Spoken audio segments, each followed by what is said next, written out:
क्या कभी ज्यामिति की कोई समस्या समझाते हुए ऐसा महसूस हुआ है कि काश आप बस उस चित्र पर एक रेखा खींच पाती, एक लाइन यहाँ, एक कोण वहाँ, और अचानक जैसे जादू से समाधान बिल्कुल साफ हो जाता है। हाँ, वो सीधी सी विजुअल क्रिया, वो चित्र पर निशान लगाना हमारे सोचने के तरीके का एक बहुत बुनियादी हिस्सा है।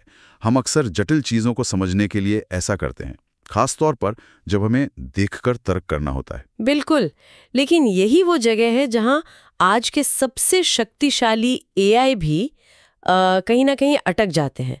सोचिए GPT-4o जैसे मॉडल्स के बारे में। हाँ, वे तस्वीरें देखने और उनके बारे में बताने में कमाल के हैं, इसमें कोई शक नहीं। सही कहा, वे पहचान सकते हैं, वर्णन कर सकते हैं, लेकिन वे उस तस्वीर को छू नहीं सकते। हाँ, वही। वे वो अतिरिक्त रेखा नहीं खींच सकती जिसकी आपने बात की। वे बस निष्क्रिय दर्शक हैं, जैसे किसी शीशे की खिड़की के बाहर से अंदर झांक रहे हो। बिल्कुल, जैसे बस देख सकते हैं, कुछ कर नहीं सकते। और इस सीमा का नतीजा, जब मुश्किल विजुअल तर्क वाले काम आते हैं तो वो अक्सर फेल हो जाते हैं। हाँ, और कभी कभी तो बड़े आत्मविश्वास से जवाब देते हैं, लेकिन वो जवाब पूरी तरह गलत होता है, जिसे हम मतिभ्रम या हेलुसिनेशन कहते हैं। हेलुसिनेशंस, हाँ। एकदम सही। उनका तर्क उस चीज से कट जाता है जिसे वे देख रहे हैं, मतलब जो सोच रहे हैं और जो छवि उनके सामने है उसके बीच का संबंध टूट जाता है। क्यों? ऐसा क्यों होता है? ऐसा इसलिए होता है क्योंकि वे वास्तव में उस विजुअल दुनिया के साथ इंटरैक्ट नहीं कर पा रहे हैं। शायद इसीलिए अरस्तू ने कहा था, आत्मा बिना छवि के कभी नहीं सोचती। अच्छा, हो सकता है यही समस्या मौजूदा एआई के साथ है।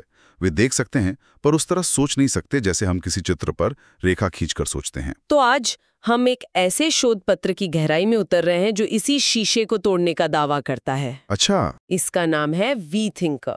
ये एक जबरदस्त नया विचार पेश करता है, तस्वीरों के साथ इंटरैक्टिव सोच। तस्वीरों के साथ इंटरैक्टिव सोच। हाँ, ये सिर्फ देखने से आगे बढ़कर एआई को छवियों के साथ सोचने और इंटरैक्ट करने की क्षमता देता है। ये तो वाकई एक बड़ा कदम लगता है। मतलब ये एआई के विजुअल दुनिया को समझने और उसके साथ काम करने के तरीके को मौलिक रूप से बदल सकता है। तो फिर इसका राज क्या है? वी थिंकर किसी छवि को कैसे छूता है? सुनने में अजीब लगता है, लेकिन इसका जवाब आश्चर्यजनक रूप से सरल और सुरुचिपूर्ण है। क्या है वो? ये कोड लिखता है। कोड मतलब कंप्यूटर कोड? हाँ, पाइथन कोड। अच्छा, ये थोड़ा अप्रत्याशित है। मतलब सिर्फ टेक्स्ट में जवाब देने के बजाय वी थिंकर छोटे छोटे पाइथन कोड स्निपेट बनाता है। बिल्कुल। और ये कोड स्निपेट उस तस्वीर को सक्रिय रूप से बदलते हैं जिसका वह विश्लेषण कर रहा होता है। कोड से तस्वीर बदलना, जरा इसे और समझाइए। मुझे वी थिंकर को ज्यामिति का कोई सवाल हल करना है और उसे लगता है कि दो बिंदुओं को जोड़ने से मदद मिलेगी। हाँ। तो वो ठीक यही करने के लिए कोड का एक छोटा सा टुकड़ा लिखेगा, उन दो बिंदुओं के बीच एक रेखा खींचने के लिए। अच्छा, तो वो व्हाइट बोर्ड पर खुद ही निशान बना रहा है कोड के जरिए? एकदम सही। या मान लीजिए उसे रसायन शास्त्र के किसी चित्र में एक खास अणु को उजागर करना है, या भौतिकी की किसी समस्या में लेबल जोड़ना है, या किसी नक्शे पर रास्ता खोजना है।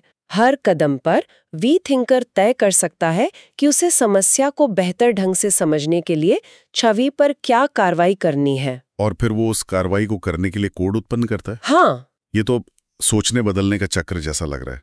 थिंक एडिट लूप जिसे कहते हैं। हाँ बिल्कुल। मॉडल पहले सोचता है, फिर कोड लिखकर छवि पर काम करता है, फिर बदली हुई छवि को देखता है और उस नतीजे के आधार पर अपना अगला कदम सोचता है। आपने बिल्कुल सही समझा। यही इसका मूल विचार है। हर सोचने का कदम छवि पर की गई एक वास्तविक दिखने वाली क्रिया से जुड़ा होता है। और इससे होता क्या है? इससे पूरी तर्क प्रक्रिया ठोस विजुअल सबूतों पर आधारित हो जाती है। और इसका सबसे बड़ा फायदा क्या ये वो मतिभ्रम वाली समस्या को कम करता है? हाँ बिल्कुल, काफी हद तक, क्योंकि तर्क का हर कदम विजुअली ट्रैक किया जा सकता है। एआई ने क्या सोचा, उसने क्या किया और उसका क्या नतीजा निकला। अच्छा, तो हम देख सकते हैं कि वो क्या कर रहा है? हाँ, इसलिए हमें बातें करने या गलत निष्कर्ष पर पहुंचने की संभावना बहुत कम हो जाती है। ये बहुत कुछ वैसा ही है जैसे हम इंसान किसी व्हाइट बोर्ड पर समस्या हल करते हैं। हम कुछ बनाते हैं, उसे देखते हैं, फिर सोचते हैं, फिर कुछ और बनाते हैं। बिल्कुल। तो अब छवि सिर्फ एक स्थिर इनपुट नहीं रही, बल्कि एक गतिशील इंटरैक्टिव स्केच पैड बन गई है। एकदम सही। तर्क और विजुअल क्रिया साथ साथ चलते हैं। छवि सोचने की प्रक्रिया का एक सक्रिय हिस्सा बन जाती है। ये सुनने में तो क्रांतिकारी लगता है, लेकिन यहाँ एक बहुत बड़ा सवाल खड़ा होता है। क्या? आप एआई को कुछ ऐसा करना कैसे सिखाते हैं जो पहले किसी एआई ने नहीं किया है? मतलब इस तरह का इंटरैक्टिव डेटा, हाँ, जहां सवाल, छवि, कोड और नतीजा सब एक साथ हों। ये तो इंटरनेट पे यूं ही बिखरा हुआ नहीं मिलेगा। सही कहा। यह सचमुच एक बड़ी चुनौती थी। आप बस वेब से डेटा इकट्ठा करके इस तरह का मॉडल नहीं बना सकते। तो फिर? और यहीं पर शोधकर्ताओं की असली सरलता सामने आती है। उन्होंने मैनुअल रूप से लाखों उदाहरण बनाने के बजाय एक अनोखी प्रणाली बनाई। अच्छा, क्या नाम है उसका? वे इसे डेटा एवोल्यूशन फ्लाईव्हील कहते हैं। Data evolution flywheel? ये क्या चीज है?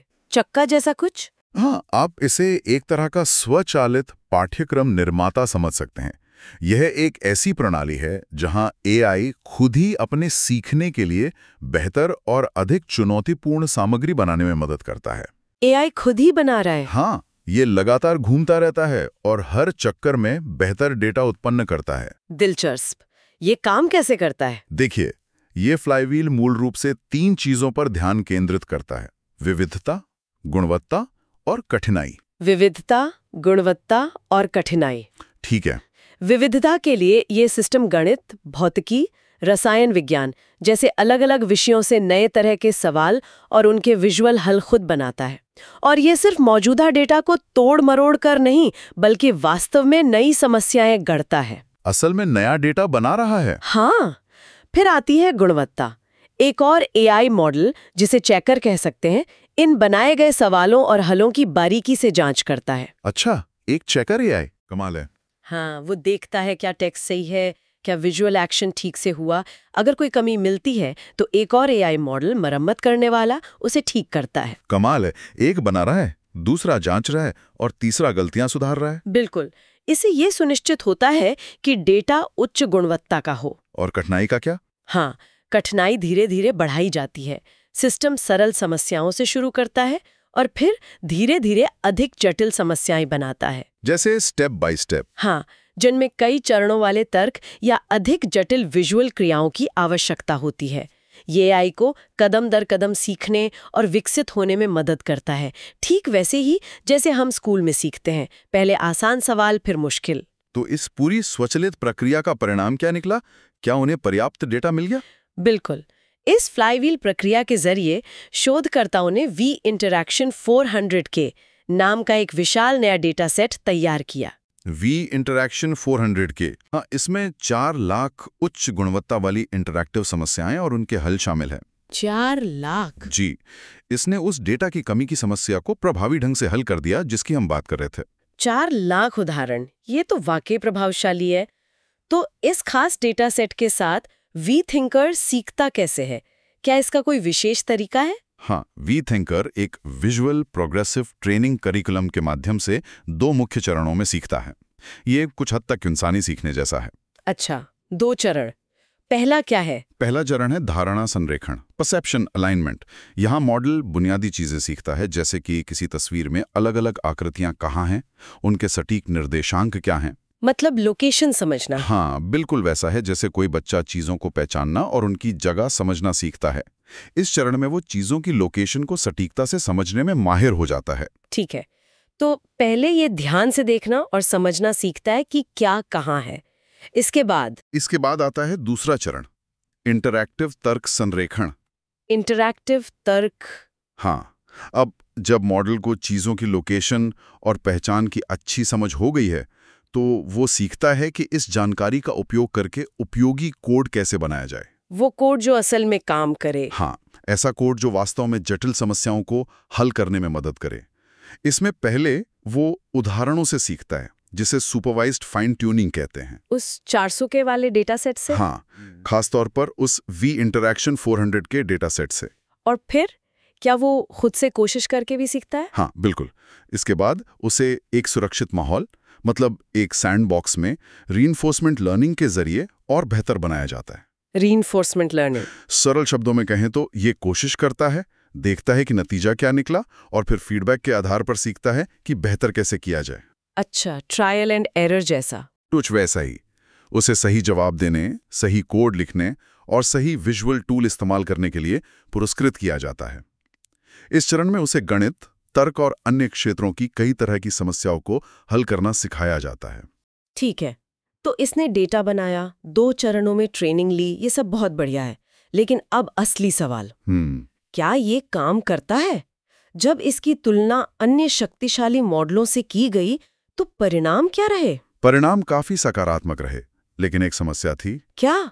मौजूदा बेंचमार्क यानी एआई मॉडलों की क्षमता मापने वाले टेस्ट इस तरह की इंटरैक्टिव क्षमताओं को ठीक से परखने के लिए डिजाइन ही नहीं किए गए थे। ओह, तो पुराने टेस्ट काम नहीं आए? नहीं, इसलिए शोधकर्ताओं को अपना खुद का एक नया टेस्ट बनाना पड़ा। उन्होंने खुद बनाया? हाँ, जिसे उन्होंने वीटी बेंच कहा। वीटी बेंच, ये किस तरह का टेस्ट है? जी, वी थिंकर खास तौर पर वी थिंकर जैसी इंटरैक्टिव क्षमताओं को मापने के लिए बनाया गया है।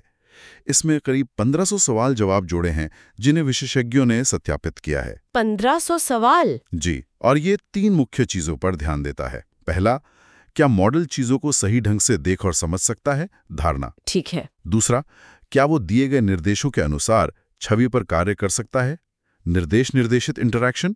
और तीसरा, क्या वो स्वतंत्र रूप से तर्क करने और समस्या हल करने के लिए इंटरैक्शन का उपयोग कर सकता है, इंटरैक्टिव तर्क। ये तो काफी व्यापक लगता है, धारणा, निर्देश मानना और खुद से तर्क करना। तो इस नए टेस्ट पर बड़े मॉडल्स जैसे GPT-4o या QNN के मुकाबले वी थिंकर का प्रदर्शन कैसा रहा? यहाँ नतीजे वाकई दिलचस्प थे। QNN 2.5 VL7B, जो कि एक बहुत शक्तिशाली ओपन सोर्स मॉडल है, उस पर आधारित वी थिंकर 7B सिर्फ थोड़ा बेहतर नहीं था, तो यह काफी बेहतर था, खासकर उन कामों में जहां इंटरैक्शन की जरूरत थी। कितना बेहतर? उदाहरण के लिए निर्देश निर्देशित इंटरैक्शन वाले कामों में इसने बेस मॉडल की तुलना में 25.8% से ज्यादा बेहतर प्रदर्शन किया। 25% से ज्यादा? ये तो बहुत बड़ा अंतर है। हाँ, बहुत बड़ा।